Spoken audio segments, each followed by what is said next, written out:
sore Romo. Selamat sore Pak Semanjuntak. Terima kasih Romo sudah hadir bersama-sama dengan kita.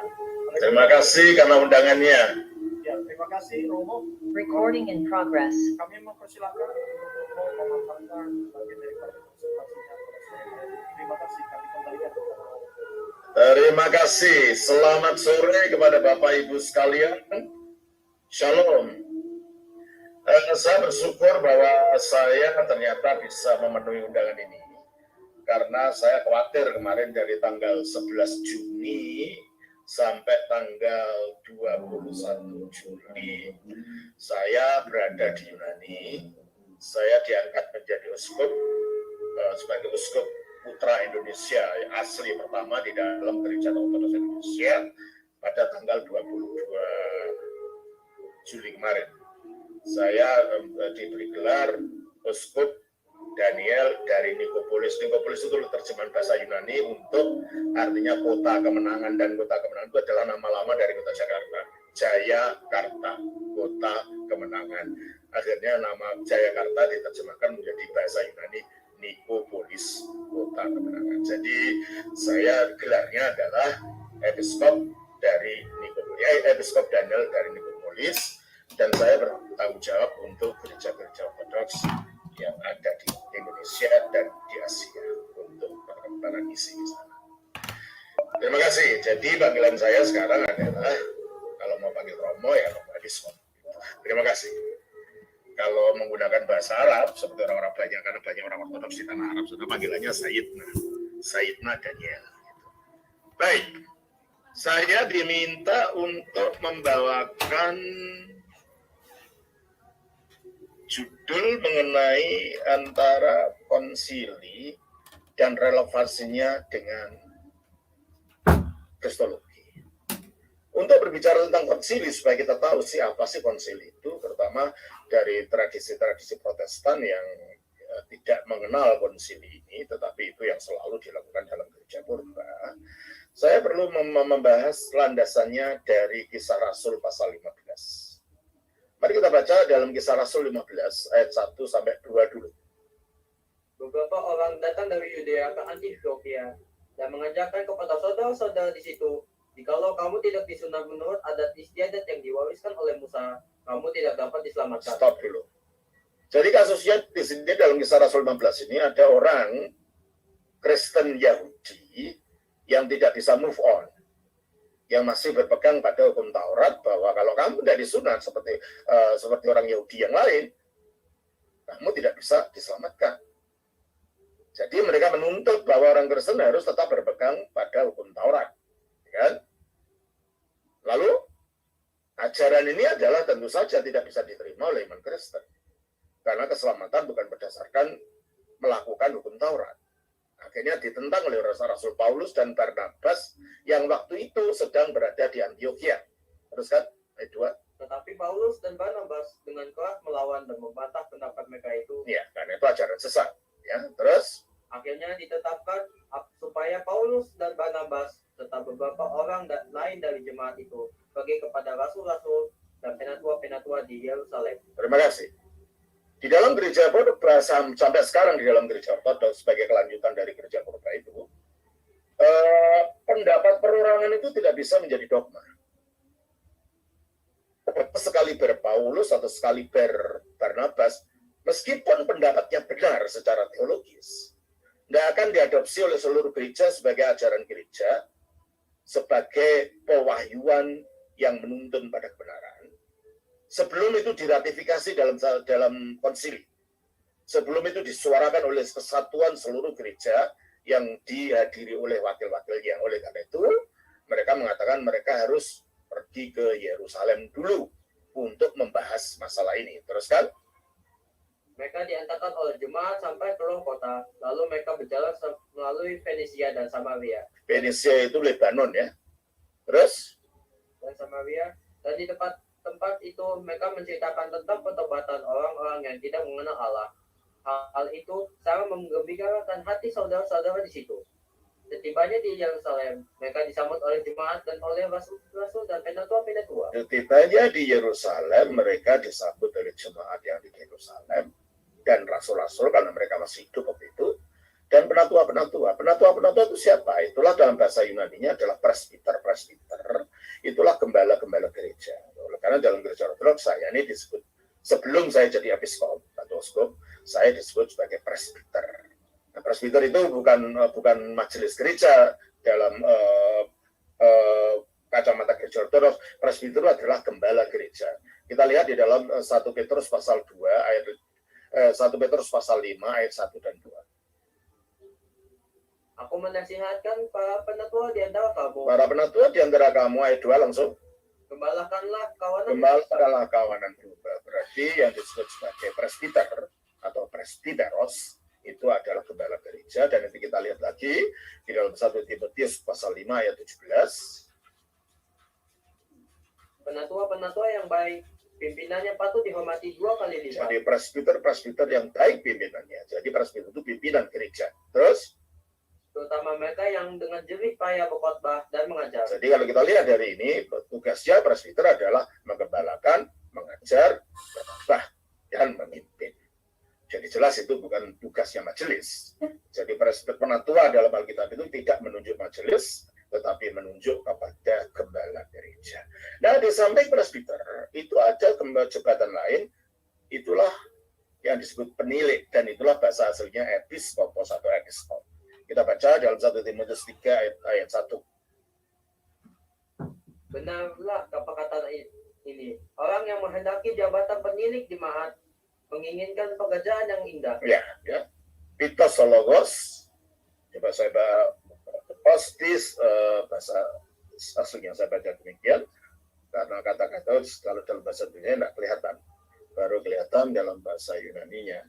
Saya bacakan demikian, saudara. 1 Timotius 3:8. Pistos ologos, benarlah perkataan ini, itis, barang siapa, episkopis oregetet, mengendaki menjadi episkop atau episkopos, kalu erhu epitini, dia mengendaki pekerjaan yang baik. Jadi waktu itu ada 3 jabatan kerohanianan dalam gereja Purba yang tetap dipertahankan dalam gereja Ortodoks sekarang. Diakon itu bukan majelis bagian sosial. Diakon itu adalah rohaniwan jenjang rendah yang membantu para episkop dan para presbiter. Dulunya episkop dan presbiter itu satu jabatan, dijabat satu orang. Tapi akhirnya dengan berkembangnya waktu, tak lama kemudian sebelum para Rasul Paulus meninggal, ternyata episkop dipisah jabatannya dengan presbiter. Episkop adalah pimpinan dari para presbiter. Dan episkop di dalam gereja Purba dengan berkembangnya sejarah juga, episkop itu lalu diberi gelar-gelar administratif. Untuk episkop yang berada di desa gitu ya namanya episkop biasa. Tapi episkop yang berkedudukan di ibu kota disebut episkop metropolitan. Atau episkop yang menduduki tempat yang lebih luas, seperti negara, mereka disebut patriark. Patri dari kata pater, arti artinya pemimpin, atau arti artinya pemimpin para pater, pemimpin para bapak, atau pater bisa juga pater pemimpin, bapak pemimpin. Jadi bapak lah di sebelah barat disebut patriark, pimpinan gereja barat, yang waktu itu ada 5 pusat gereja di zaman Purba. Ya, di barat yaitu berpusat di Roma, di timur berpusat di Konstantinopel, di Turki sekarang, di Istanbul, di Alexandria di Mesir, di Antioquia di Syria, di Yerusalem. Itulah yang disebut sistem eklesiopi pentarki, 5 pusat kepemimpinan. Jadi waktu itu ada 2 pusat gereja, kelompok gereja di zaman Purba itu. Gereja di sebelah barat berpusat di Roma, gereja di sebelah timur berada di 4 pusat ini. Jadi dua gereja menggunakan istilah paus. Paus itu dari kata papas. Papas itu artinya bapak juga, seperti pater tadi. Gereja Roma menggunakan istilah paus. Gereja Alexandria di Mesir juga menggunakan istilah paus atau papas. Jadi paus itu tidak identik dengan gereja Roma Katolik ya. Karena ada gereja Ortodoks di timur juga menggunakan istilah paus ini. Nah, jadi ketika para rasul, 2 rasul tadi datang ke Yerusalem, ditemuilah dengan para penatua ini, dan mereka ikut serta di dalam pembahasan yang sedang mengganggu gereja waktu itu, yaitu ajaran Taurat yang dipaksakan, Kita baca di dalam ayat yang ke-6 langsung aja. Maka bersidanglah rasul-rasul Bersidanglah. Lah kata bersidang inilah kalau bahasa Yunani-nya sinodos ya. Kalau dalam bahasa Latinnya itulah konsili. Ngumpul sama-sama untuk membahas bersama masalah-masalah yang mengganggu gereja, terutama masalah-masalah doktrinal. Meskipun tadinya sudah dipilih oleh Paulus dan Barnabas, tetapi pendapat perorangan itu tidak dianggap sebagai ajaran gereja, itu ajaran perorangan. Oleh karena itu dalam gereja ortodoks, biarpun Bapak ada banyak para bapak gereja, tidak ada aliran aliran Ignatiusisme atau aliran Yohanes Chrysostomosisme atau aliran Basileus Agonisme, tidak ada. Karena para bapak gereja itu menyuarakan suara gereja, bukan suara mereka pribadi-pribadi.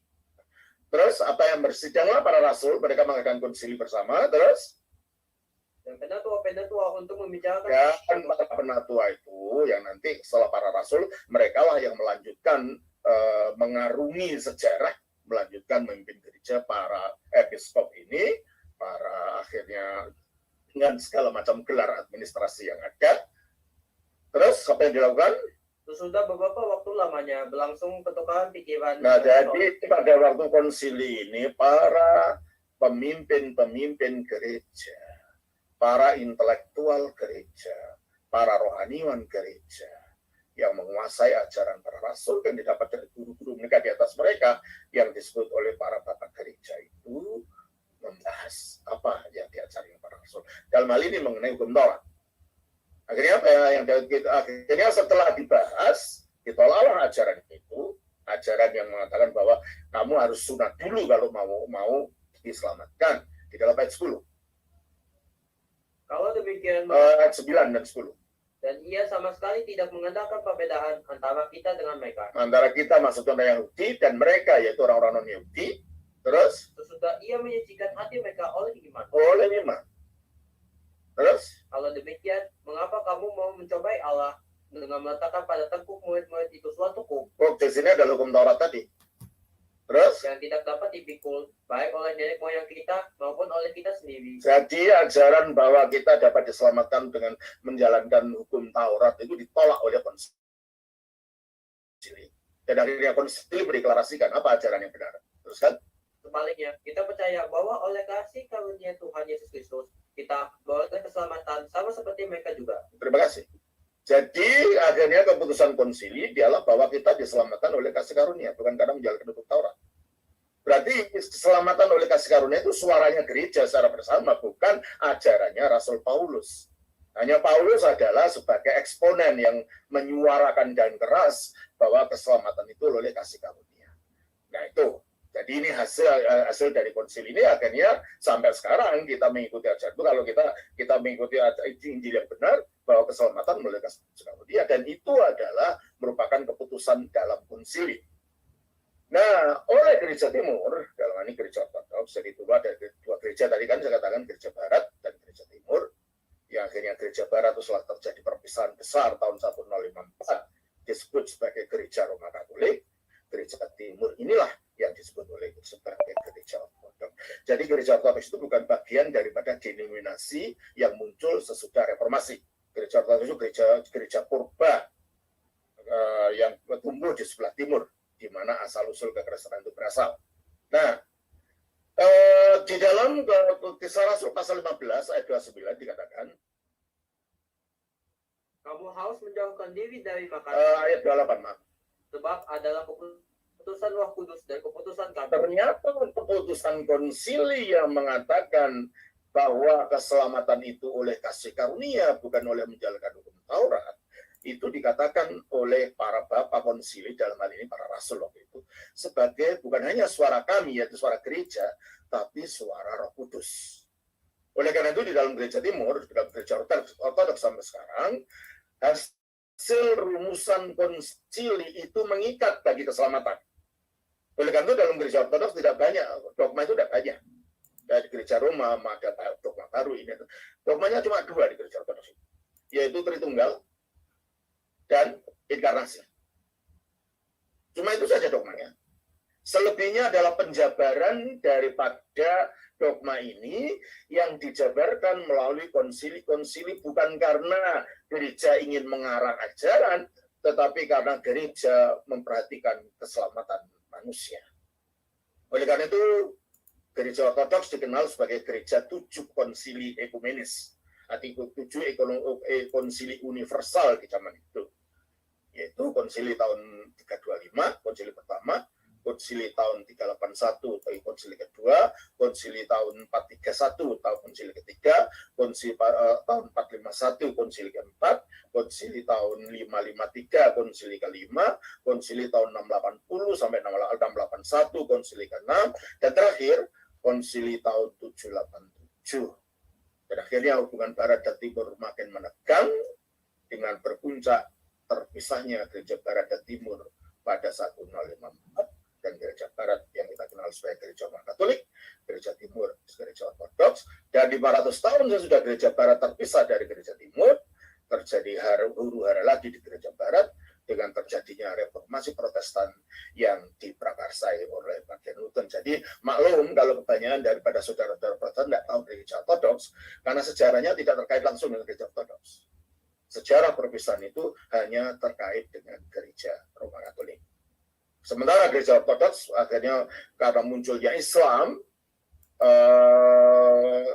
pertama banyak daerah-daerah oleh jihad yang tadinya daerah Kristen dikuasai oleh Islam, misalnya Mesir, Yerusalem, Syria, Irak, daerah-daerah itu yang kita kenal daerah Timur Tengah sebagai daerah Islam, itu sebenarnya tadinya daerah Kristen Timur.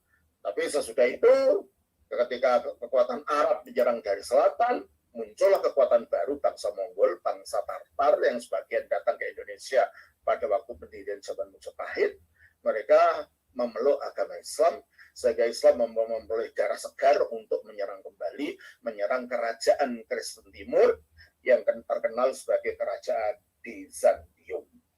Akhirnya pada tahun 1453 Bizantium jatuh ke tangan Islam, menjadi negara Islam Turki, dan kota Konstantinopel sebagai ibu kota dari kerajaan Bizantium itu jatuh di tangan orang Turki, dijadikan ibu kota menjadi kota baru namanya Istanbul.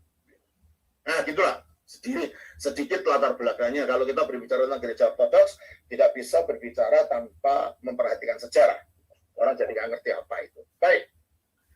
Nah, pada selama 300 tahun yang pertama, gereja mengalami aniaya dari para kaisar yang berbeda, sampai akhirnya bertobat yang Konstantinus Agung, nah, yang menjadikan agama Kristen diterima, tidak lagi dianiaya. Nah, diharapkan pada waktu itu, setelah ada bertobat yang Konstantinus ini, negara akan tidak mengalami kekacauan lagi, tapi ternyata tidak demikian.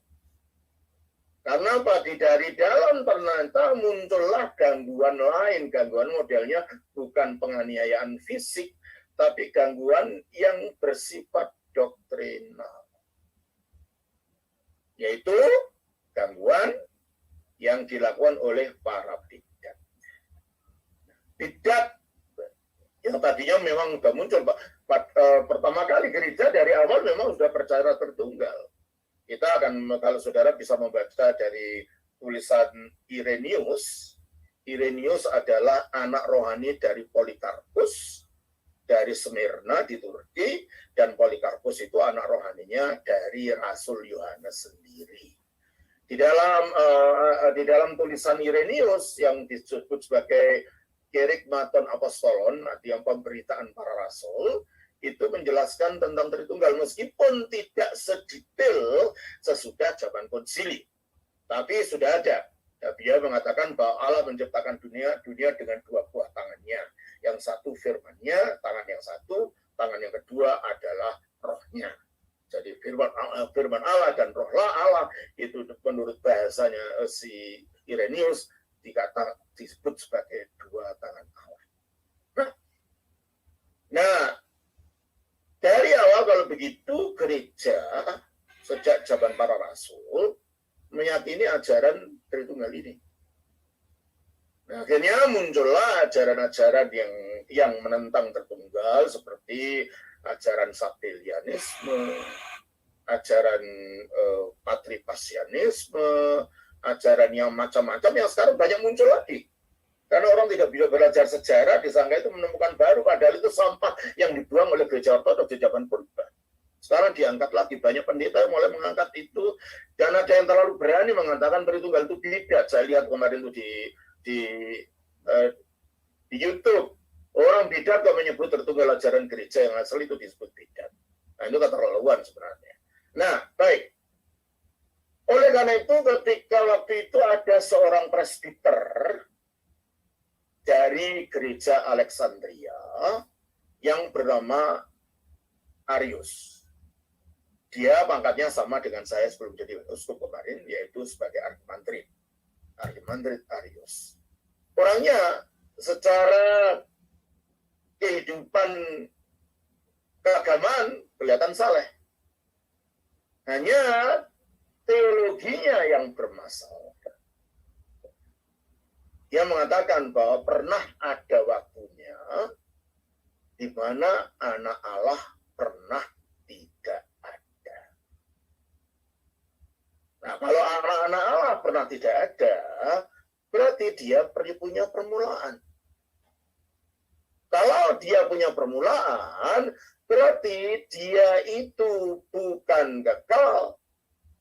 Yang bukan kekal, yang punya permulaan, tidak mungkin dia itu Allah. Nah, karena ajaran si Arius ini bertentangan dengan apa yang diyakini oleh gereja selama itu, maka gereja ortodoks di zaman purba itu mengadakan reaksi dengan para episkop yang difasilitasi oleh Konstantinus mengadakan konsili seperti yang kita lihat di dalam Kisah Rasul 15. Memang di antara tahun Kisah Rasul 15 sampai konsili pertama yang universal ini, itu selalu ada konsili, tetapi itu konsilinya konsili lokal kecil-kecil, sehingga tidak disebut sebagai konsili ekumenis atau konsili universal. Nah, waktu itu akhirnya untuk membuat singkat cerita, di kota Nikea yang terletak 80 km jauhnya dari Konstantinopel, yang sekarang sudah menjadi gereja desa kecil namanya desa Iznik. Saya sudah pergi ke sana. Dilakukanlah konsili ini dilakukan satu gereja yang namanya Gereja Tritunggal Maha Kudus. Saya sudah melihat gereja itu dan saya menangis karena gereja itu dijadikan masjid. Gambar-gambar ikon yang ada di situ dirusak oleh orang Islam yang ada. Ya, orang Turki yang mengalahkannya. Saya menangis waktu itu waktu saya datang sana karena ini gereja yang tadinya menelurkan sesuatu yang luar biasa di dalam pemahaman iman Kristen. Nah, akhirnya terjadilah debat di dalam pertemuan itu, di dalam konsili itu, dari para bapak gereja yang ortodoks, yang hadir semua, itu ada 318 orang yang hadir. Kebanyakan adalah orang-orang yang pernah mengalami aniaya pada zaman penganiayaan gereja untuk membela iman gereja. Dan yang menjadi musuh utama dari Irenaeus tentang ajarannya itu adalah Athanasius. Waktu itu dia masih menjabat sebagai diaken muda dari Alexandria. Berarti dua-duanya orang Mesir ya. Baik Irenaeus, Athanasius maupun si Arius ini dua-duanya orang Mesir.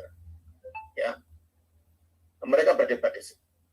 Ya, gampangannya dalam debatnya itu begini. Ya, supaya karena kalau itu terlalu teknis ya. Gampangannya begini. Ignatius tanya sama Arius.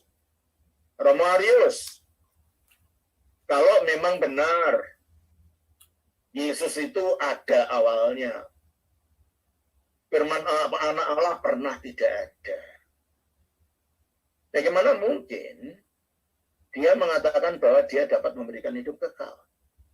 dan percaya kepadanya membawa kepada hidup kekal. Nah, kita baca di dalam Yohanes pasal 17 ayat yang kedua. Sama seperti engkau telah memberikan kepadanya kuasa atas segala yang hidup, demikian pula ia akan memberikan hidup yang kekal kepada semua yang telah engkau beri. Sama engkau, Bapa, memberikan kepadanya putra kuasa atas segala yang hidup. Demikianlah dia akan memberikan hidup yang kekal kepada semua orang yang percaya kepadanya. Berarti kalau gitu, putra Allah ini atau firman Allah ini dapat memberikan hidup kekal. Begitu juga kita baca di dalam Yohanes 5:24 dan masih banyak lagi dalam seluruh Yohanes kita melihat itu. Kita ambil dua saja. Kita baca dari Yohanes 5:24.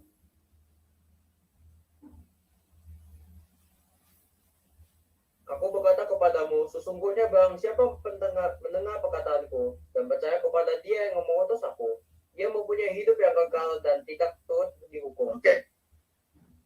Jadi kalau begitu konsili diadakan bukan untuk membuat konsep tentang kristologi, tidak.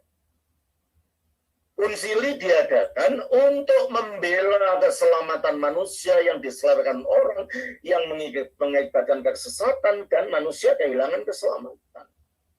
Makanya poinnya adalah pada firman itu dapat memberikan hidup kekal. Seseorang tidak dapat memberikan sesuatu pada orang lain kalau dia tidak punya sesuatu itu. Saya tidak akan bisa memberikan uang pada orang lain kalau saya tidak punya uang itu. Demikianlah, Kristus tidak akan bisa memberikan hidup kekal pada orang lain kalau dia sendiri tidak punya hidup kekal. Nah, kalau dia punya hidup kekal, berarti dia tidak pernah ada awalnya. Dia itu sendiri kekal. Dan kalau dia itu kekal, maka dia itu Allah. Karena hanya Allah yang tidak punya kematian dalam dirinya. 1 Timotius 6 ayat 16. Dialah satu-satunya yang tidak takluk kepada maut. Dialah satu-satunya yang tidak takluk kepada maut. Kesemayam Sudah cukup. Jadi kalau dia takluk kepada maut, dia itu kekal, dia itu tidak ada awalnya, berarti tidak mungkin dia pernah tidak ada. Sebab kalau dia pernah tidak ada, berarti dia itu diciptakan.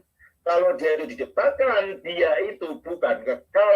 Kalau dia itu bukan kekal, dia tidak akan bisa memberikan hidup kekal kepada manusia.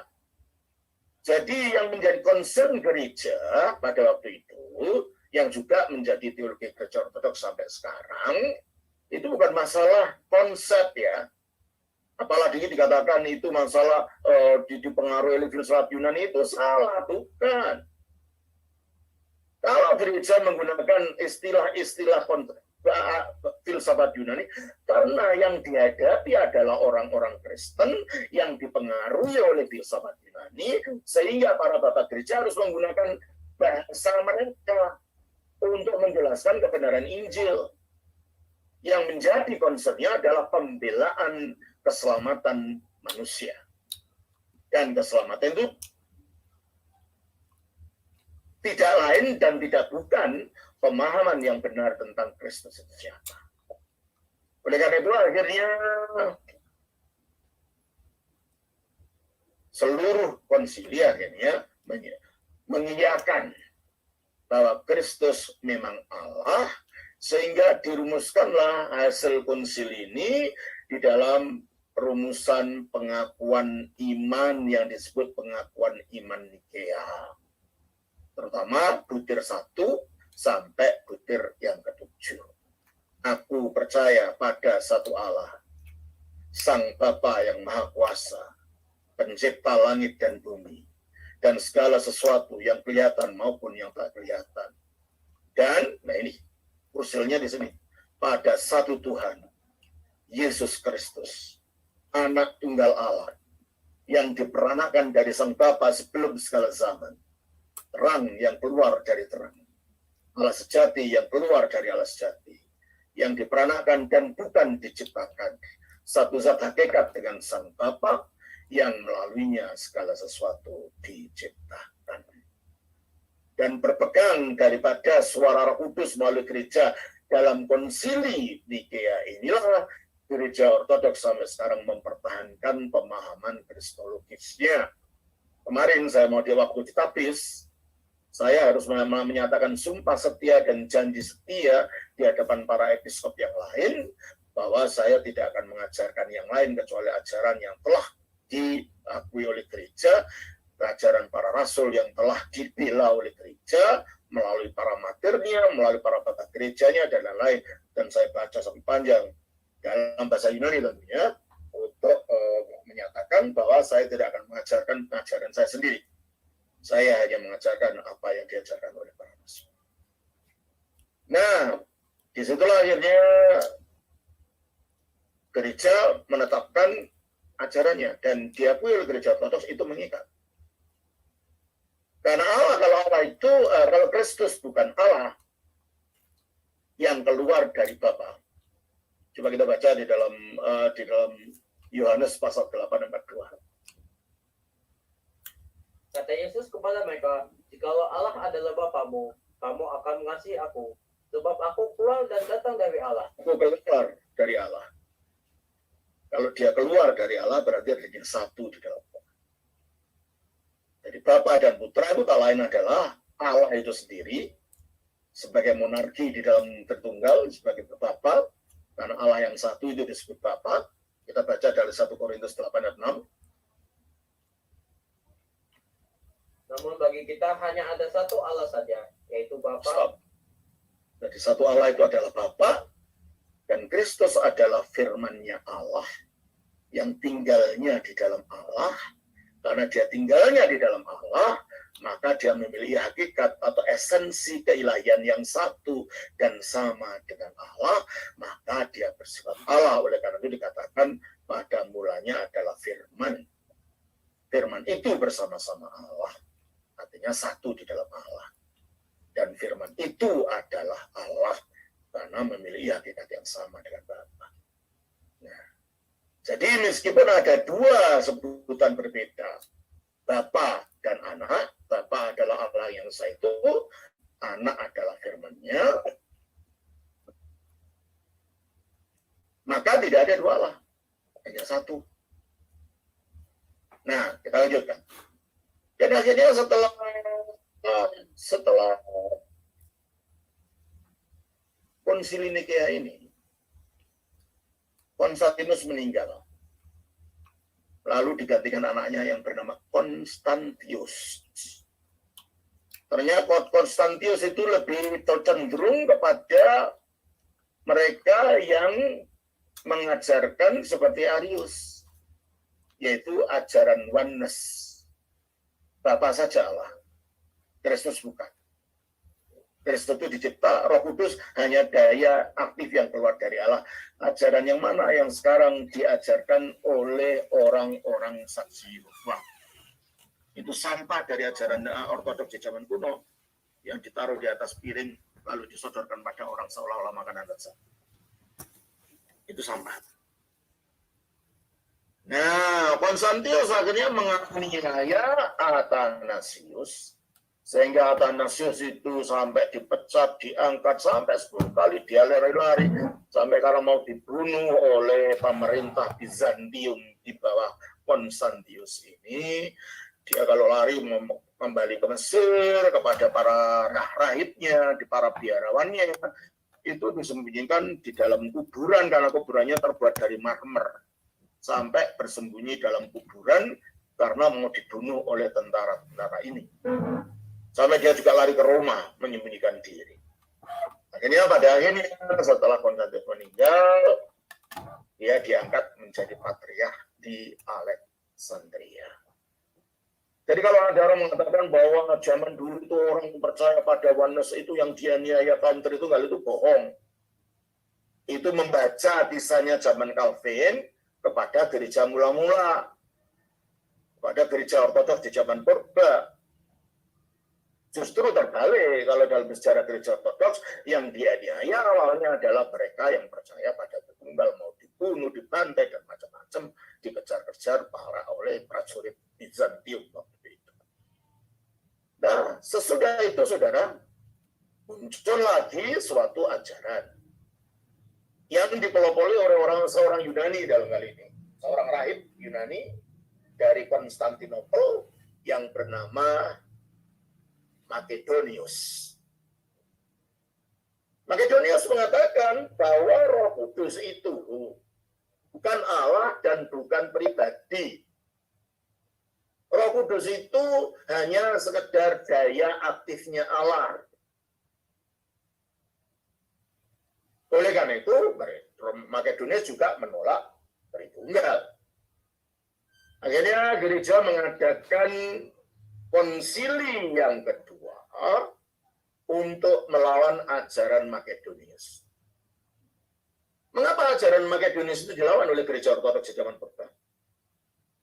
Sebab kalau Roh Kudus itu bukan Allah, padahal Roh Kudus itu adalah yang menyalurkan atau menghadirkan firman Allah di dalam diri manusia. Yang bukan Allah tidak bisa menghadirkan Allah. Oleh karena itu Roh Kudus harus Allah, karena dia harus menghadirkan firman Allah atau anak Allah yang adalah Allah. Coba kita baca di dalam Efesus pasal 3, ayat yang ke-16-17. Aku berdoa supaya ia menurut kekayaan kemuliaannya menguatkan dan meneguhkan kamu oleh rohnya di dalam batinmu. Jadi yang meneguhkan manusia dalam batinnya adalah rohnya. Terus? Sehingga oleh imanmu Kristus diam di dalam hatimu. Jadi ya dalam batinmu rohnya, tetapi kalau rohnya dalam batinmu, Kristus diam di dalam kamu. Hadirnya Roh Kudus itu menghadirkan Kristus. Nah, karena Kristus itu Allah, tidak mungkin yang bukan Allah dapat menghadirkan Allah. Oleh karena itu, di dalam 1 Korintus 12 ayat 3 dikatakan, 1 Korintus 12 ayat 3, karena itu aku mau meyakinkan kamu bahwa tidak ada seorang pun yang berkata-kata oleh Roh Allah dapat berkata, terkutuklah Yesus. Dan tidak ada seorang pun yang dapat mengaku Yesus adalah Tuhan, selain oleh Roh Kudus. Selain oleh Roh Kudus. Jadi pertama, keilahian Roh Kudus itu adalah satu hal yang pasti. Ada satu ayat yang mungkin ada beberapa ayat boleh saya kutip, menyatakan bahwa Roh Kudus itu Allah. Kita baca di dalam Kisah Rasul pasal yang ke-5 ayat 3 dan 4. Tetapi Petrus berkata, Ananias, mengapa hatimu dikuasai iblis sehingga engkau mendustai Roh Kudus? Mendustai Roh Kudus. Terus? Dan menahan sebagian dari hasil penjualan tanah itu. Selama tanah itu tidak dijual, bukankah itu tetap kepunyaanmu? Dan setelah dijual, bukankah hasilnya itu tetap dalam kuasamu? Mengapa engkau merencanakan perbuatan itu dalam hatimu? Engkau bukan mendustai manusia, tetapi mendustai Allah. Jadi mendustai Roh Kudus sama dengan mendustai Allah. Berarti Roh Kudus adalah Allah. Kita baca juga di dalam 1 Yohanes pasal 3, 24. Barang siapa menuruti segala perintahnya, dia diam di dalam Allah dan Allah di dalam dia. Dan demikianlah kita ketahui bahwa Allah ada di dalam kita, yaitu Roh yang telah Dia karuniakan. Kita ketahui Allah ada di dalam kita, yaitu Roh yang dikaruniakan kepada kita. Berarti kalau gitu Roh itu adalah Allah. Kita baca juga 1 Korintus 3 ayat 16. Tidak tahukah kamu bahwa kamu adalah bait Allah dan bahwa Roh Allah diam di dalam kamu? Kamu rumahnya Allah karena rohnya Allah diam dalam kamu. Nah, kenapa tidak disebut kamu rumahnya Allah, tapi langsung rumahnya Allah? Karena Roh Kudus yang diam dalam kita, yaitu membuktikan bahwa Roh Kudus itu Allah, maka kita disebut rohnya Allah. Jadi di sini kita melihat bahwa Alkitab dengan tegas mengatakan bahwa Roh Kudus itu Allah. Dengan demikian dia dapat menghadirkan firman atau putra yang adalah Allah itu bagi kita. Yang selanjutnya, Roh Kudus itu bukan hanya sekedar kuasa. Dia juga punya hipostasis. Dia juga punya pribadi. Kita baca di dalam Kisah Rasul pasal yang ke-13 ayat 2. Pada suatu hari ketika mereka beribadah kepada Tuhan dan berpuasa, berkatalah Roh Kudus, khususkanlah Barnabas dan Saulus bagiku untuk tugas yang telah kutentukan. Teknologi atau kuasa tidak bisa berkata. Yang bisa berkata itu pribadi. Di sini Roh Kudus berkata. Kita baca juga di dalam Roma pasal 8 ayat 26. Demikian juga Roh membantu kita dalam kelemahan kita, sebab kita tidak tahu bagaimana sebenarnya harus berdoa, tetapi Roh sendiri berdoa berdoa. Ya, tidak bisa berdoa. Yang bisa berdoa adalah pribadi. Kita baca juga di dalam 1 Korintus 2 ayat yang ke-10. Karena kepada kita Allah telah menyatakan oleh Roh, sebab Roh menyelidiki segala sesuatu, bahkan hal-hal yang tersembunyi dalam diri. Nah, jadi Roh menyelidiki bahkan hal yang tersembunyi di kedalaman Allah itu sendiri. Berarti Roh itu adanya di dalam Allah dan dia pribadi karena bisa menyelidiki. Ya, kita baca juga di dalam Efesus. Efesus pasalnya yang ke-5 ayat 18. Dan janganlah kamu mabuk oleh anggur. Pasal yang keempat ayat yang ke-30. Dan janganlah kamu mendukakan Roh Kudus Allah yang telah mengetahui kamu menjelang hari. Ya, kekuatan tidak bisa berduka. Yang bisa berduka adalah pribadi. Jadi dengan demikian ajaran saksi Yehova, ajaran orang yang menolak kepribadian Roh Kudus, yang menolak keilahian Roh Kudus, itu ditolak oleh Alkitab sendiri, dan itulah mengapa konsili diadakan untuk menolak ajaran-ajaran sesat ini. Sebab kalau Roh Kudus itu bukan Allah, maka keselamatan pun akan menjadi taruhannya. Sebab keselamatan itu dilakukan oleh firman. Dan karya firman yang sudah selesai itu disalurkannya oleh Roh Kudus. Nah, kalau Roh Kudus itu bukan Allah, dia tidak mungkin menyalurkan keselamatan itu. Oleh karena itu, ajaran Tritunggal itu ajaran yang sangat penting untuk dimengerti. Dengan demikian, kita melihat kalau begitu kan Roh Kudus itu mempunyai sifat-sifat pribadi dan bersifat Allah, dia juga beradanya satu di dalam Allah. Coba kita baca di dalam 1 Korintus pasal 2 ayatnya yang ke-11. Siapa gerangan di antara manusia yang tahu apa yang terdapat dalam diri manusia, selain roh manusia sendiri yang ada di dalam dia. Demikian pula lah, tidak ada orang yang tahu apa yang terdapat di dalam diri Allah selain roh Allah. Jadi di sini dianalogikan kalau rohnya manusia tinggalnya dalam manusia, demikianlah rohnya Allah itu juga ada di dalamnya Allah, satu di dalam Allah. Hanya pada waktu untuk tujuan keselamatan, dia keluar dari Bapa untuk menghadirkan Sang Putra di dalam diri manusia. Coba kita baca di dalam Yohanes pasal 15 ayat 26. Jikalau penghibur yang akan kuutus dari Bapa datang, yaitu roh kebenaran yang keluar dari Bapa. Roh ini juga keluar dari Bapa. Karena dia keluarnya dari Bapa, maka dapat kita mengerti ya, memang dia tadinya satu di dalam Bapa. Tapi kalau gitu, Tritunggal itu bukan tiga Allah ya. Tritunggal itu adalah yang satu, yaitu Bapa yang di dalamnya dia memiliki firman yang disebut Putra, karena tadinya terkandung lalu terlahirkan. Dia disebut Putra, jadi Allah disebut Kristus disebut anak Allah bukan berarti Allah itu kawin, tidak ada itu. Allah itu bukan laki-laki, bukan perempuan, bukan baji. Kenapa? Kawin dengan apa?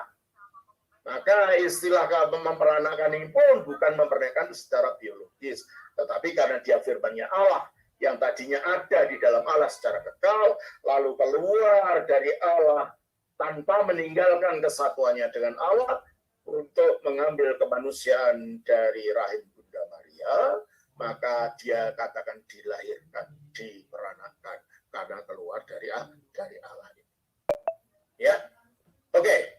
Nah, jadi inilah akhirnya dua konsili ini yang akhirnya membentengi ajaran Tritunggal itu, sebab kalau ajaran Tritunggal itu akhirnya diselewengkan, yang menjadi taruhannya adalah keselamatan manusia itu sendiri. Jadi Tritunggal itu ada bukan hanya sekedar untuk gagah-gagahan menjadi pemikiran filsafat yang unik, bukan. Itu adalah ada kaitannya dengan keselamatan.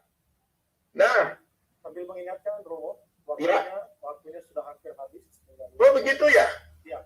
Oh, kalau gitu ini saudara, karena ini masih banyak, saya berikan itu artikel kepada Pak Manurung ya. Nanti dibagikan kepada umat. Baik. Iya. Ya. Tinggal satu lagi ya, sedikit. Baik, silakan Romo. 5 menit. Ada tahun 431, ada seorang berbangsa Syria yang menjabat menjadi patriark di Konstantinopel. Namanya Nestorius. Nestorius menolak Maria disebut Theotokos. Karena dia mengatakan Allah tidak dilahirkan oleh manusia. Nah, pilihan dia Allah itu Allah Bapa. Padahal ketika gereja mengatakan Maria sebagai Theotokos, bukan itu yang dimaksud. Dan itu pun ada dasarnya. Coba kita baca di dalam Lukas 1 ayat 43. Ayat 42. Lalu berseru dengan suara nyaring, diberkatilah engkau di antara semua perempuan dan diberkatilah buah rahimmu. Terus, Siapakah aku ini sampai ibu Tuhan? nah di situ Maria disebut ibu Tuhan. Jadi sebutan Buddha Allah itu bukan karangan gereja Katolik, yaitu bahasa Alkitab itu. Dan itu adalah konsepnya dari Alkitab. Maksudnya gini, kalau Maria itu adalah mengandung firman pada waktu inkarnasinya, dan firman itu Allah, ya tentunya dia bunda, karena dia punya anak. Tapi anak yang dikandungnya itu adalah Allah, jadi maksudnya gitu. Karena dia itu adalah firman-Nya Allah, bukan arti baru Allah Bapa jadi dikandung Bunda Maria. Enggak ada Allah dikandung itu. Tapi dalam inkarnasinya, firman itu mengambil daging dari Maria. Jadi ketika dikatakan dan firman itu menjadi manusia, bukan artinya firman itu berubah sifatnya. Tadinya ya seperti ya kucing berubah jadi anjing gitu ya. Hilang sifat kucingnya jadi anjingnya, bukan. Ketika firman itu menjadi manusia, artinya dia mengambil, dia tetap keilahiannya tetap ada, tapi dia mengambil kemanusiaan, mengambil kodrat baru dari Maria. Coba kita baca di dalam Filipi pasal 2 ayat 5 sampai 7. Hendaklah kamu dalam hidupmu bersama menaruh pikiran dan perasaan yang terdapat juga dalam Kristus Yesus. Oke, apa yang terdapat dalam Yesus? Yang walaupun dalam rupa Allah, Walaupun dalam rupa dalam rupa karena dia bermental, terus tidak menganggap kesetaraan dengan Allah. dan setelah dengan Allah ya keilahian cuma satu, yang ada dalam Bapa juga ada dalam firman-Nya. Terus Sebagai milik yang harus dipertahankan. terus Melainkan telah mengosongkan diri. dia bukan arti keilahiannya dibuang, keilahiannya tidak dinampakkan, tetap di situ, tapi tidak dinampakkan supaya dia betul-betul nampak sebagai manusia. Terus Dan mengambil rupa seorang. jadi keilahiannya tetap ada, sekarang dia mengambil. Jadi ketika dia menjadi manusia itu dia mengambil kodrat baru, yaitu kodrat manusia. Nah, si Nestorius tidak mau terima ini. Dan akhirnya waktu itu yang menjadi lawan bicaranya pada saat itu adalah patriark dari Alexandria, yaitu patriark Kyrillos. Gampangannya gini, Romo Nestorius. Kalau Maria bukan Bunda Allah. Sejak kapan Yesus jadi Allah? Apakah mungkin dia melahirkan manusia, dia mengandung manusia biasa, setelah dia lahir lalu dia pelan-pelan berubah jadi Allah? Nah, akhirnya Nestorius menjawab, enggak, dia melahirkan manusia biasa, lalu dia dirasuki oleh firman. Jawab dari Kyrillos, kalau dia hanya melahirkan manusia biasa, dia dirasuki oleh firman, berarti di dalam diri manusia Yesus itu ada dua pribadi. Pribadi anak Maria yang manusia biasa, dan pribadi Allah yang adalah berbeda dengan pribadi anak manusia. Jadi Yesus seperti kurungan dengan ada dua burung di situ. Berarti kalau itu Allah dan manusia belum dimanunggalkan, sehingga Yesus tidak bisa menjadi pengantara antara Allah dan manusia. Hanya kalau dalam bentuk Yesus itu hanya ada satu pribadi dengan dua kodrat. Yang satu kodrat aslinya yaitu kodrat ilahi. Yang kedua adalah kodrat barunya, kodrat yang diambil dari manusia saja.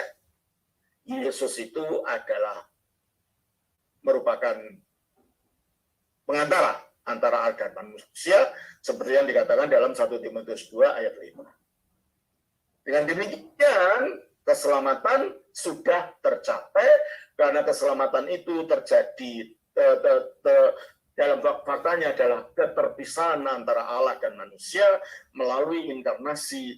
Keterpisahan itu telah dijembatani karena di dalam Yesus, dalam keilahiannya dia satu dengan Bapa, dan dalam kemanusiaannya dia satu dengan ibunya yang manusia, berarti satu dengan kita semua. Oleh karena itu Maria memang bunda karena dia punya anak. Karena anak ini adalah Allah. Jadi sebutan Bunda Allah bukan untuk mengagungkan Maria pada dirinya, tetapi untuk menjelaskan inkarnasi, menjelaskan misteri inkarnasi itu.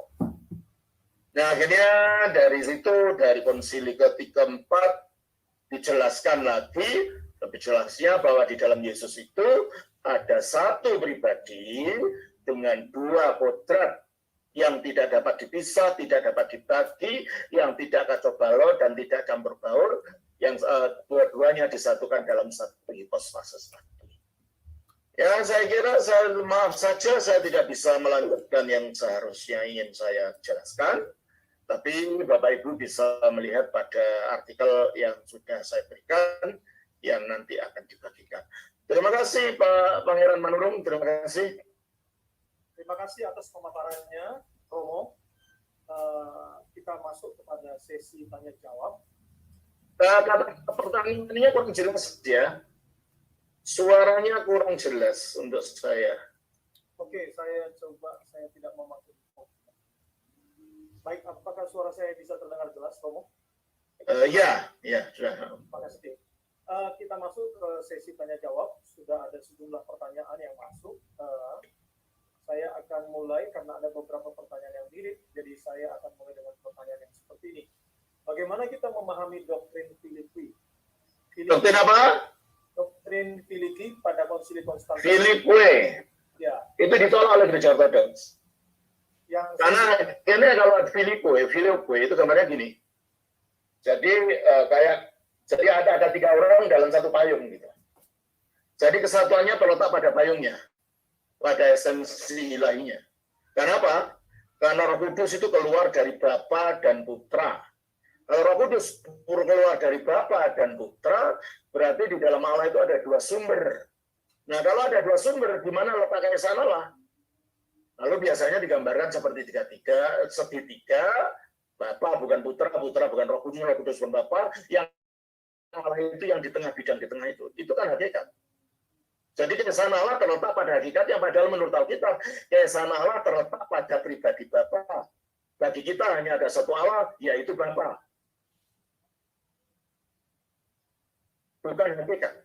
Dan dari Bapa inilah keluar dan tinggalnya firman-Nya, dan dari Bapa inilah keluarnya dan tinggalnya Roh-Nya. Dan ini bukan subordinasianisme, bukan, karena baik Bapa, Putra maupun Roh Kudus tetap memiliki keilahian yang sama dengan Bapa.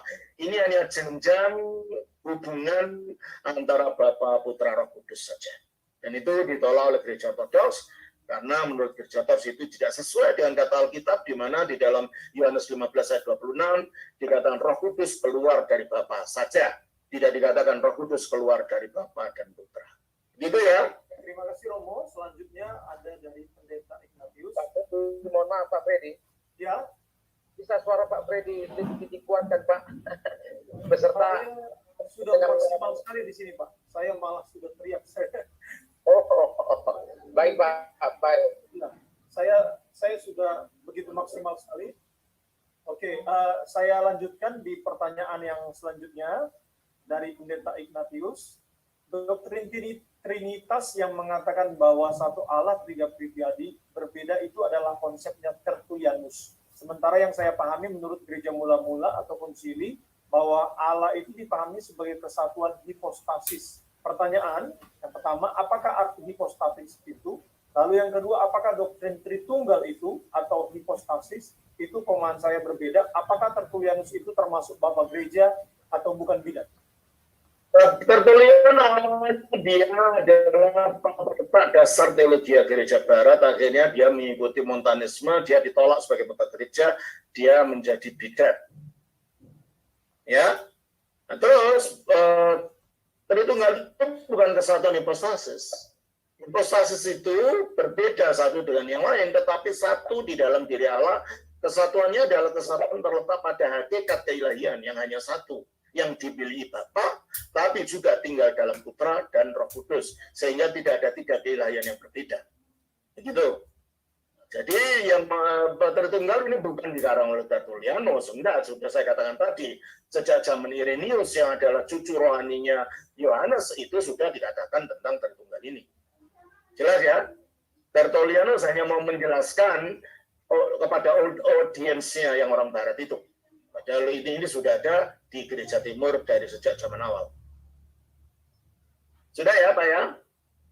Terima kasih Romo. Selanjutnya di sini ada pertanyaan dari Dave Kelvin Gilbert. Ini Shalom Homo SP Francisco. Bolehkah dijelaskan secara rinci terhadap konsili Kalsedon yang fokus utamanya adalah Duinatur Yesus? Juga berikan tanggapan terhadap gereja Koptik yang menolak hasil konsili tersebut. Terima kasih. Terima kasih.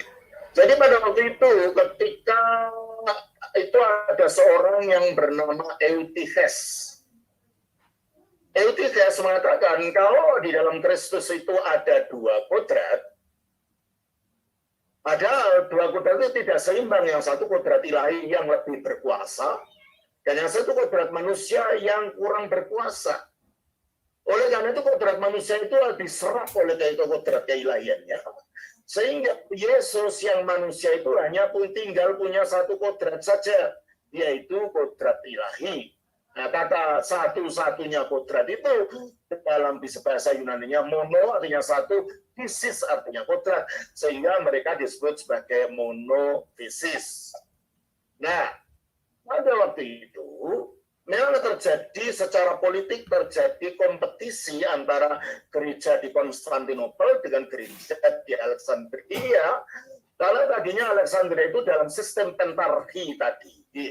Alexandria itu nomor 2 setelah Roma. Nah, Konstantinopel itu tiba-tiba baru dibangun kalau sudah jadi nomor menggantikan tempatnya Alexandria. Akhirnya Alexandria nggak terima, pimpinan dari Alexandria ini nggak terima. Nah, kalau dari kacamata Konstantinopel, Roma itu dianggap pertama karena itu bukan yang beda sekali dengan pendapat orang Katolik sekarang, karena memang Paus itu juga diangkat sebagai pimpinan seluruh gereja. Kita tidak setuju gereja Ortodoks dengan cara itu. Kita tahu itu pertama dalam kehormatan karena kedudukannya di ibu kota. Maka sekarang ada ibu kota yang kedua yaitu Konstantinopel.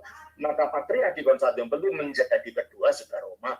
Nah, disinilah gereja Alexandria marah. Akhirnya mereka mengadakan intrik politik yang waktu itu Cyril sudah meninggal, yang menjadi penggantinya adalah ponaannya yang bernama Dioskoros. Dioskoros ingin mengembalikan lagi kedudukan dari Alexandria, lalu mengadakan konsili yang menolak atau konsili yang diadakan untuk mengatakan bahwa ajaran Eutyches itu sesat. Pada tahun 499 dia mengadakan konsilinya sendiri, entah karena ditipu atau memang dia mengikuti pikiran Eutyches, dia mengikuti ajaran dari Eutyches yang memang bersifat monofisit itu. Akhirnya gereja-gereja ngumpul, ini ajaran tidak benar ini. Gereja mengadakan konsili lagi pada tahun 451 di kota Kalsedon. Dan waktu itu Paus di Roma yaitu Paus Leo, ya karena waktu itu gereja Barat dan Timur masih satu ya. Paus membuat rumusan pemahaman pengakuan teologinya tentang Kristus yang disebut sebagai Tomos dari Santo Leo, yang isinya ialah bahwa memang Kristus itu adalah memiliki Konstantinopel. Roma itu dianggap pertama karena itu buku yang beda sekali dengan pendapat orang Katolik sekarang, karena memang Paus itu juga diangkat sebagai pimpinan seluruh gereja. Kita tidak setuju gereja Ortodoks dengan cara itu. Kita tahu itu pertama dalam kehormatan karena kedudukannya di ibu kota. Maka sekarang ada ibu kota yang kedua yaitu Konstantinopel. Maka patriark di Konstantinopel itu menjadi kedua setelah Roma. Nah, disinilah gereja Alexandria marah. Akhirnya mereka mengadakan intrik politik yang waktu itu Kirill sudah meninggal, yang menjadi penggantinya adalah ponaannya yang bernama Dioskoros.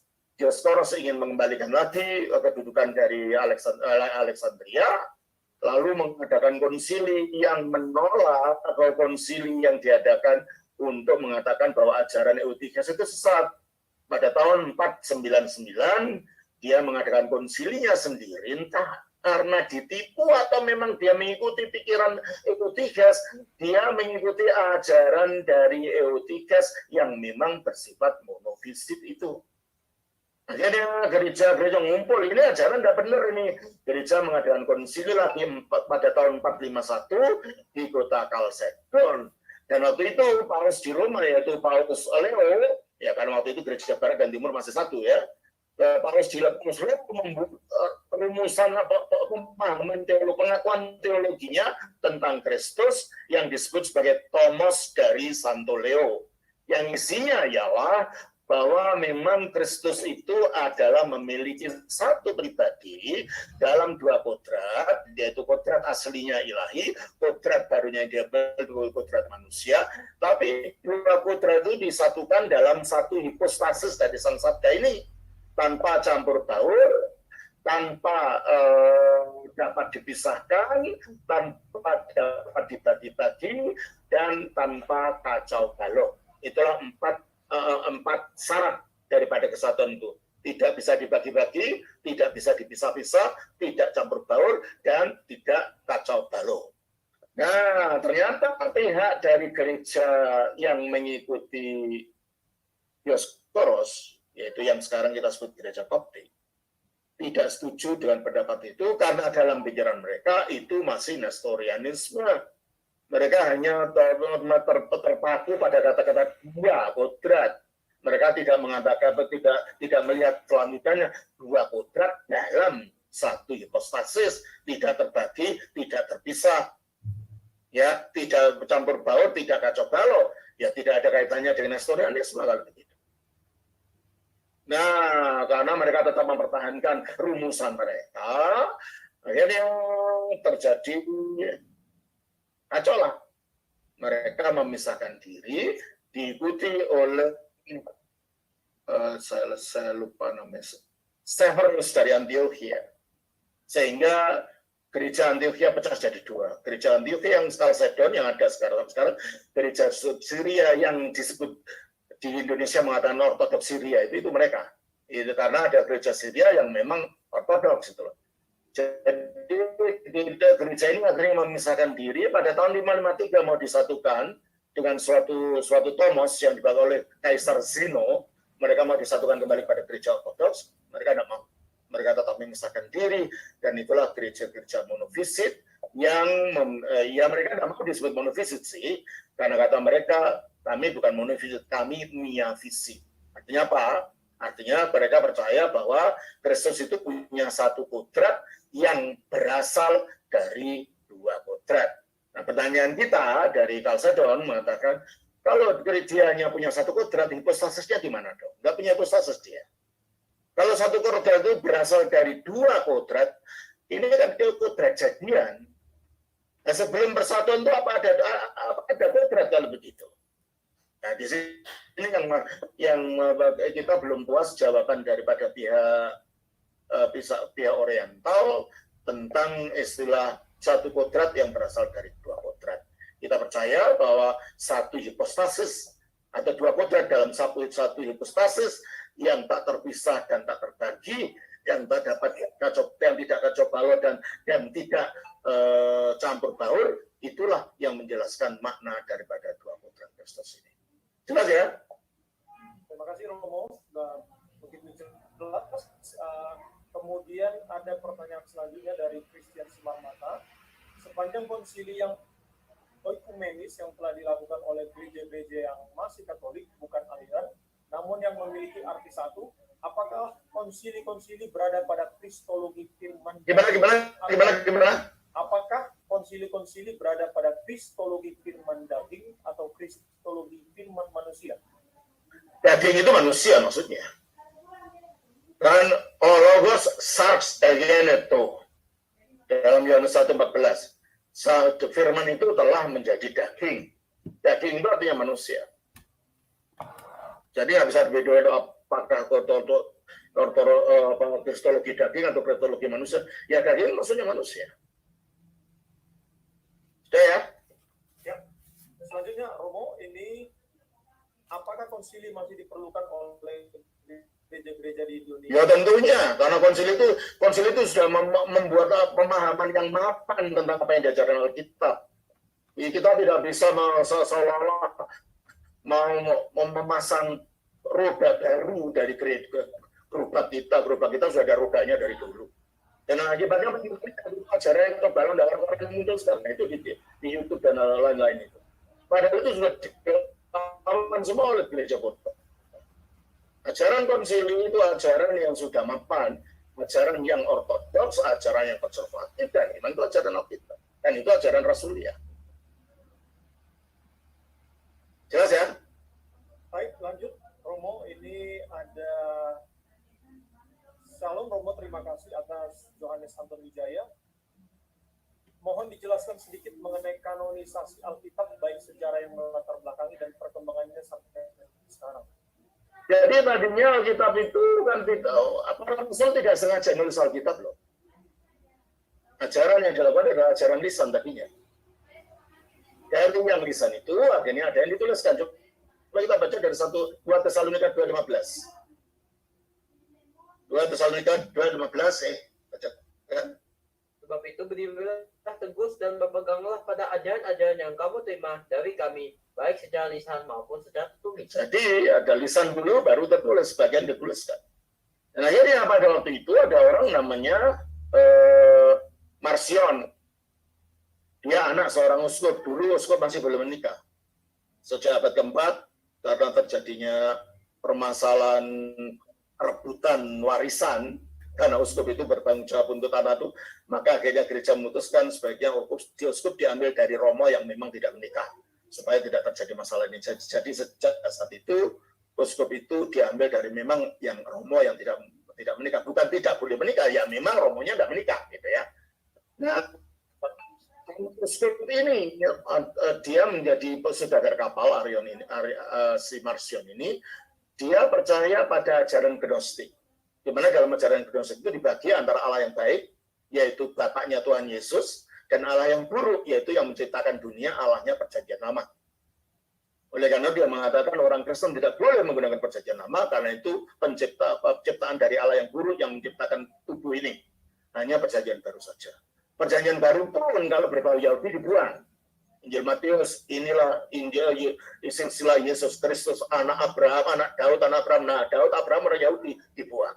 Markus, ditulis oleh Markus, sudah ponakannya Barnabas, orang Yahudi dibuang. Injil Yohanes orang Yahudi, apalagi dia mengatakan firman jadi manusia, dibuang. Maka dia hanya menerima Injil Lukas saja. Itu pun dipotong depannya. Injil Lukas dimulai dengan ketika Yesus dibaptiskan. Penyunatannya, lahirnya tidak ada karena menurut dia firman tidak mungkin jadi daging. Sebab daging itu buruk, daging itu jahat. Nah, akhirnya gereja bereaksi. Bahaya kalau bidat ini kita biarkan mengarang-arang sendiri kitab sucinya. Akhirnya gereja mengambil keputusan bahwa pada waktu itu ada beberapa kitab yang termasuk yang dianggap sebagai bagian dari Perjanjian Baru. Umpamanya kitab Didache, umpamanya 7 buah surat Ignatius, umpamanya lagi Gembala Hermas. Itu surat-surat yang sekarang kita sebut sebagai bapak-bapak suprasulia. Ya. Itu dulu dianggap bagian dari kitab suci karena waktu itu belum dikanonkan. Akhirnya gereja memutuskan bahwa surat-surat itu pertama harus ditulis oleh rasul sendiri, atau orang-orang yang dekat dengan Rasul.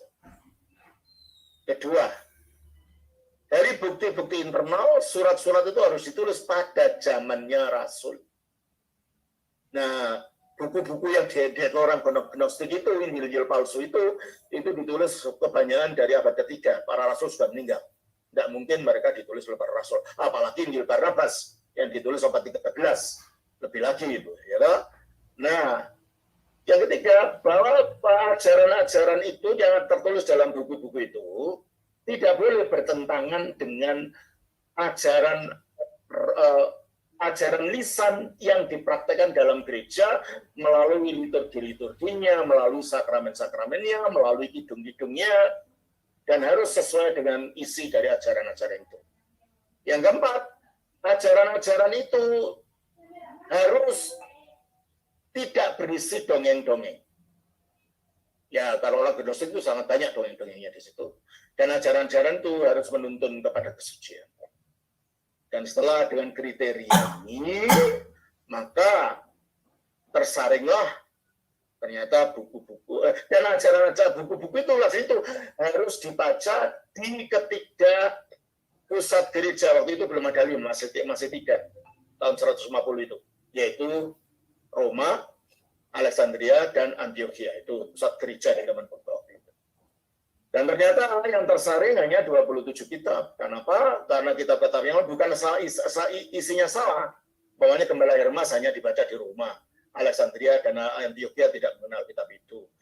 Surat 7 surat Ignatius dan surat Polikarpus dan Didache itu hanya dibaca di Antioquia.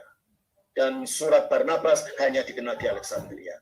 Dengan demikian surat-surat ini karena tidak secara universal dibaca atau dia dikenal oleh 3 pusat gereja purba yang lain, akhirnya surat-surat itu tidak diterima sehingga yang terpilih adalah 27 kitab yang kita kenal sekarang. Itu pun tidak langsung diterima. Kenapa? Ada beberapa surat yang disebut sebagai prolegomena, surat-surat yang menjadi permasalahan. Namanya kitab Wahyu. Kitab Wahyu itu di Gereja Timur tidak langsung menerima itu. Surat Yudas dan 2 Petrus itu juga surat yang menjadi masalah waktu itu. Meskipun pada akhirnya diterima, tapi pada awalnya terjadi permasalahan. Disitulah akhirnya gereja Perjanjian Baru terbentuk dari situasi sejarah yang ada di situ. Jadi gereja tidak ngumpul-ngumpul untuk ngarang ini buang itu, bukan. Ini ada situasi yang menjadi arah dan acuan mengapa gereja melakukan. Tidak ya? Terima kasih Romo. Saya Sama-sama. beberapa pertanyaan berikut. Ini terkait dengan bagaimana pendapat Romo Daniel tentang gereja-gereja di luar gereja ortodoks. Lalu kemudian apakah mereka masih satu jalur sesuai dengan 7 konsili yang sudah melenceng jauh? Nah, Banyak yang melenceng jauh sayangnya. Terutama tentang Tritunggal itu banyak sekali mereka. Namanya orang-orang membaptiskan orang dengan kubaptiskan kau dalam nama Bapa, Anak, Roh Kudus, yaitu Tuhan Yesus Kristus. Kalau Bapa, Anak, Roh Kudus itu yaitu Tuhan Yesus Kristus, berarti Tritunggal itu ya Yesus itu dong. Ini adalah ajaran Jesus onlyisme, itu bukan Tritunggal. Dan dari kacamata gereja ortodoks, karena kami sudah melawan itu dari zaman purba, ya itu kita tidak bisa terima. Itu ajaran sesat itu dari kacamata gereja ortodoks. Dan ada banyak yang lain, Kalau ingin tahu ajaran-ajaran itu, ajaran gereja ortodoks, saudara bisa mengunjungi YouTube saya yang videonya lebih dari 1000 video, yang namanya Romo Daniel Biantoro. Kunjungi sana, di sana cari saja mau mengenai ajaran ini itu, saudara tinggal klik saja untuk ketemu itu semua. Sudah ya? Terima kasih. baik Romo, oke. Kemudian bagaimana dengan banyaknya kekristenan yang terhilang di Indonesia? Maksudnya di dalam pemahaman bagaimana orang Indonesia itu sendiri memahami kekristenan itu dari barat. Dari asal muasalnya kekristenan itu dari sebelah timur. Itu, Om. Ya, kita perlu banyak bicara. Makanya saya bikin YouTube segitu banyaknya tujuannya untuk memberi penerangan pada orang. Mereka mengatakan ini agama barat, kamu keliru, Kekristenan Timur ada yang bukan dari barat. Ini agama penjajah, kamu keliru, Kekristenan Timur tidak datang dengan penjajahan dan tidak ada pernah terjadi penjajahan sebagai sarana penyebaran kekristenan.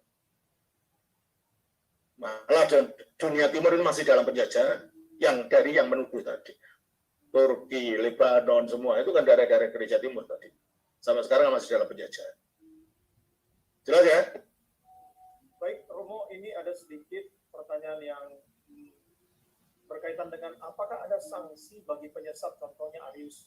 Sanksinya seperti apa pada waktu itu? Kalau dalam gereja ortodoks itu akan dipecat orang kalau dia seorang Romo, dan kalau orang itu orang dan tidak mau bertobat, dia keluarkan dari gereja dalam pengertian tidak diberi perjamuan kudus, tidak akan dilayani. Kenapa? Karena ajaran yang bertentangan dengan ajaran dan para rasul itu dikatakan ajaran terkutuk, Galatia 1 ayat 8 dan 9. Saudara baca sendiri di sana. Sudah ya? Lalu selanjutnya Romo ini dari Gideon.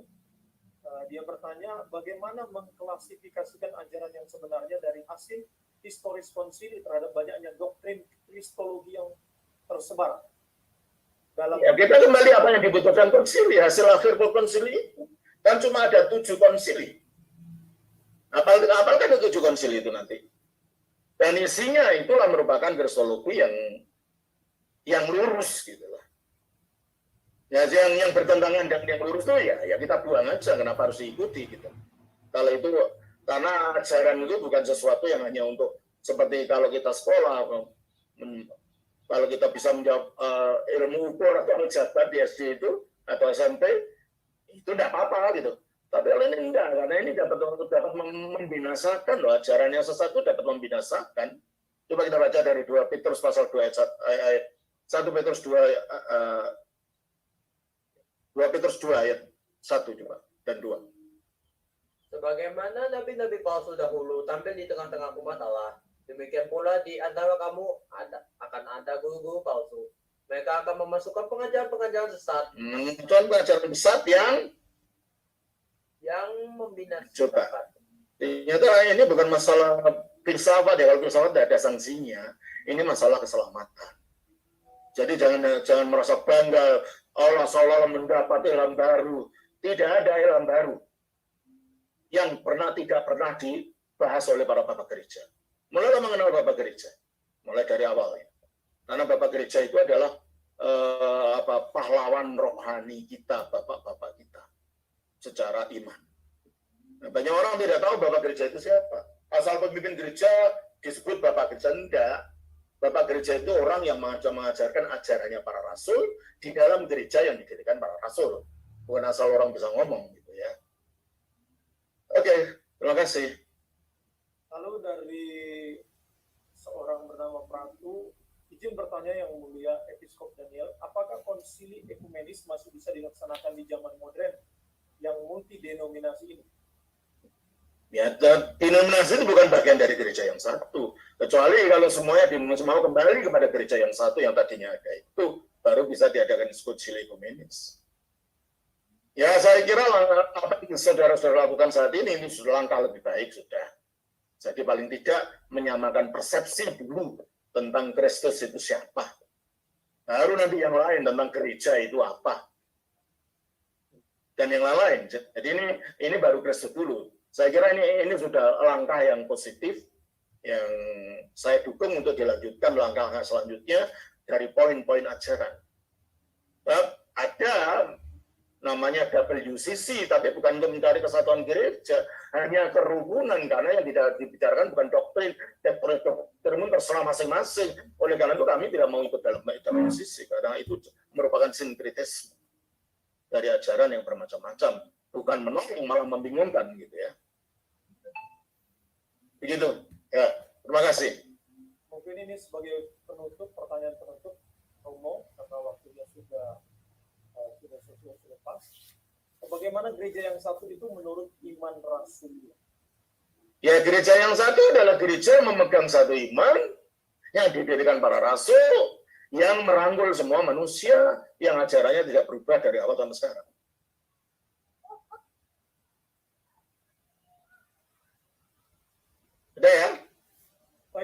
karena waktunya sudah pas di jam 3.45, kami meminta kepada Romo untuk memberikan closing statement di dalam Ya, sesi. closing statement saya adalah karena Kristus itu ada intinya keselamatan.